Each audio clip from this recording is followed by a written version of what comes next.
Venkateswara gold తాకట్టులో ఉన్న మీ బంగారాన్ని విడిపించి కొనబడును.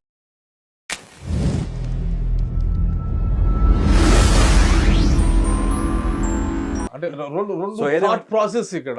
అంటే ఇక్కడ ఇక్కడ ఒకటి ఏమంటే మత మార్పిడి మాఫియా, బట్ ఒక ఇన్నోసెంట్ పాస్టర్ వానికి మత మార్పిడి మాఫియా లెక్క వెళ్ళడు.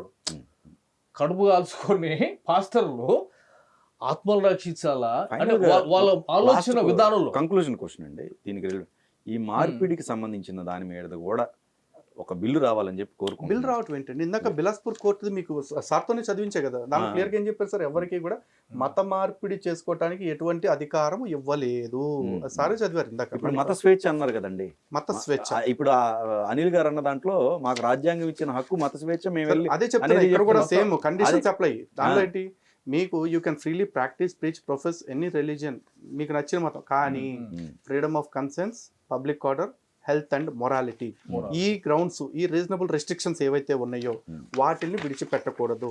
అలాగే బిలాస్పూర్ ఛత్తీస్గఢ్ బిలాస్పూర్ హైకోర్టు ఇచ్చిన తీర్పులో చాలా స్పష్టంగా ఉన్న మాట ఏమిటి అంటే, మతం ప్రచారం చేసుకునే స్వేచ్ఛ మత మార్పిడి చేసే స్వేచ్ఛ హక్కు కింద వాడుకోవద్దు అని చెప్పారు.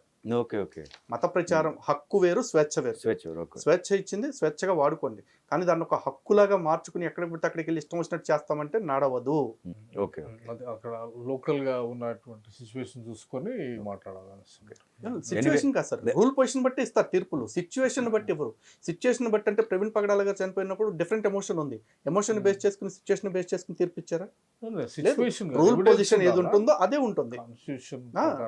రూల్ పొజిషన్, లీగల్ మెరిట్స్ అవే చూస్తారు కేసుకి. అసలు భయంకరం. నాకు ఫీజులు ఎగిరిపోయి మీరు ఇచ్చిన స్టేట్మెంట్ ఎన్ని పాపాలైనా చేయండి ఫైనల్లో అనేది అసలు అదే చెప్తుంటే అది ఇంకేముందండి, సర్వనాశనం సొసైటీలో. నేను ఎన్నైనా పాపాలు చేసేసి వెళ్ళిపోయి ఆడ కూర్చోవచ్చేమనే ఒక రెడ్ కార్పెట్ ఇస్తున్నారు. అన్నీ చేసేసిరా అనేది అది మార్చండి. ఒకవేళ ఏదన్నా ఉన్నా కానీ అట్లాంటి సిస్టమ్ మార్చుకోవాల్సినది ఉంటుంది కాబట్టి మనిషిని అది మార్చి తీసేస్తే క్రిస్టియానిటీ కుప్పకూలిపోద్ది. క్రిస్టియానిటీకి ఉన్న ఏకైక బలం ఏంటంటే, మీరు అడ్డగోలు పాపాలు ఎన్నైనా చేసుకోండి, ప్రభువుని నమ్ముకుంటే మీ పాపాలు క్షమించబడతాయి. ఇదే వాళ్ళకి బలం. ఇక్కడ సింపుల్ అండి. క్రిస్టియానిటీలో వన్ లైన్ ఆన్సర్ ఎట్లాగంటే, తప్పు చేసి దూరం అవుతాడు ఒక కొడుకు, నేను తప్పు చేసినానని తెలుసుకొని తండ్రి దగ్గరకు వస్తాడు. ఇదే క్రిస్టియానిటీ. సింపుల్. నా ఇష్టం వచ్చినట్టు పోతా,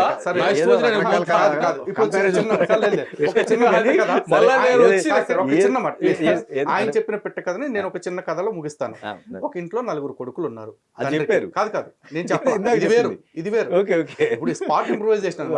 4 కొడుకులు ఉన్నారు, తండ్రికి 100 ఎకరాలు ఆస్తుంది. ఈ 4 కొడుకుల్లో మిగతా 3 కొడుకుల్ని ఒక కొడుకు చంపేశాడు. చంపేసి తండ్రిని వదిలేసి వెళ్ళిపోయాడు. ఇక కొన్నాళ్ళ తర్వాత కొడుకు తిరిగి ఇంటికి వస్తే తండ్రి, ఏమో చచ్చిపోయిన వాళ్ళు ఎట్టా చచ్చిపోయారు, ఉన్న బతుకున్నాడు ఒక్కడే కదా, ఆయన క్షమించేసి ఆడికే 100 ఎకరాలు ఇచ్చేద్దాం అనుకున్నాడు అనుకోండి. మరి మిగతా 3 యొక్క చావుని తండ్రి సమర్థించినట్టే. మరి ఇక్కడ ఆ చనిపోయిన వ్యక్తులు ఎవరైతే ఉన్నారో ఆ చనిపోయిన వాళ్ళ పక్షాన కాకుండా చంపిన వాడికి దేవుడు పక్షం వహించినట్లేగా. మరి అలాంటి అన్యాయపు తీర్పులు ఇచ్చే దేవుడు అవుతాడా? హిందూ పురాణాల్లో యమధర్మరాజు ఎందుకంటే గరుడ పురాణం అని అసలు నిజంగా మనకిప్పుడు ఒకటి ఏదైనా తప్పు చేస్తే ఈ చట్టం ఆ చట్టం అన్నారు. అప్పుడులో ఒక సిస్టమ్ క్రియేట్ చేశారు. లేనప్పుడు యముడిని సమవర్తి ఎందుకంటారు తెలుసా? అతను క్రిస్టియన్నా, ముస్లిమ్మా, హిందువా, బ్రాహ్మణ, క్షత్రియుడ, వైశ్యుడ ఈ చూడ్డు. అతడు తప్పు చేశాడా మంచి చేశాడా అని చూసి ఎవడికి ఎంత శిక్ష వేయాలో అంత శిక్ష మాత్రమే వేస్తాడు. కాబట్టి సమవర్తి, సమానంగా వర్తింపజేసేవాడు అన్నిటిలో. 3వ కొడుకు 3 వేసేసినోడు ఒకటి వచ్చి రిటర్న్ అయినప్పుడు డాడీ ఐఎమ్ సారీ అని క్షమాపణ అడిగితే అక్కడ ఇష్యూ ఏంటంటే, okay dad also can forgive. డాడీకి ఉన్నటువంటి మనసు ఏంటంటే, పనిష్మెంట్ ఇస్తా నేను, బట్ డాడీ చచ్చిపోయిన వాళ్ళకి ఏం న్యాయం చేస్తాడు? క్షమిస్తాను. ఆ 3 సరే సార్, క్లోజింగ్ ఇద్దాం. ఓకే రైట్ అండి. Okay, thank you so much. అయితే మీరు మధ్యలో డిబేట్ మధ్యలో ఒకటి ఆల్రెడీ ప్రేక్షకులు చెప్పారు. సో ఆ కాన్సెప్ట్ మీద రెడీగా ఉన్నారు మీరు? ఆ టాపిక్ మీరు రెడీగా ఉన్నారు? సో మళ్ళీ ఖచ్చితంగా ఆ చర్చలో కూర్చుందాం మనం. అది చాలా డీప్ అండి ఆ పాయింట్ లో ఏదైతే అన్నారో. సో మీరు ఆ డేటా తీసుకోండి, ఆ డేటా ఏదైతే. సో సిద్ధాంతాల ఆధారంగా అంతే కదా, అదే కదా మీరు అన్నది. అదే దాన్ని సిద్ధాంతాల ఆధారంగా అదొకటి. అదే నెక్స్ట్ డిబేట్ కి సంబంధించిన షార్ట్ వీడియో కూడా కట్ చేసి ఒకటి పెట్టండి మన ఛానల్లో. ఇన్ఫర్మేషన్ రెండోది మనం ఇంకొకటి జరగబోతుంది అన్న విషయం కూడా అది ఆల్రెడీ ఇప్పుడు తెలుసు. ఓకే, అది ఇంకొకటి మనం చేయొచ్చు ఏమంటే ఇప్పుడు డీపర్ ఇంకా మనం కంక్లూడ్ ఇప్పుడు ముగ్గురు కొడుకులు ఒకటే చేస్తే న్యాయమైంది ఇట్లాంటి ఇంకా చాలా ఉన్నాయి.